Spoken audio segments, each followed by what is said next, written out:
ወይኔ ጉዴ የምወደው ልጅ አምላኬ ሆይ አሁን ምን አለበት መጥቶ እንደሚወደኝ ቢነግረኝ። ፈርቻት ነው እንጂ ብነግራት እኮ በጣም ነበር ደስ የሚል።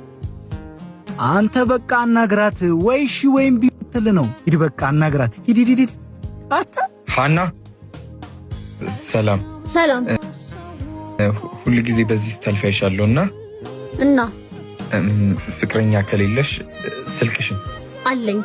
ምን እየሆንኩ ነው? ይጭ የምን ፍቅረኛ ነው? ያመኛል እንዴ? እማ አራኝ በቃ አሁን እውነቱን ንገር። አውቄ ነው በይው። እሺ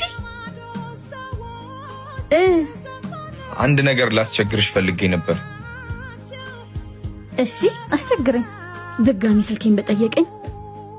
ፍቅረኛሽን እድለኛ ነህ መቼም እንዳትዋት በይልኝ።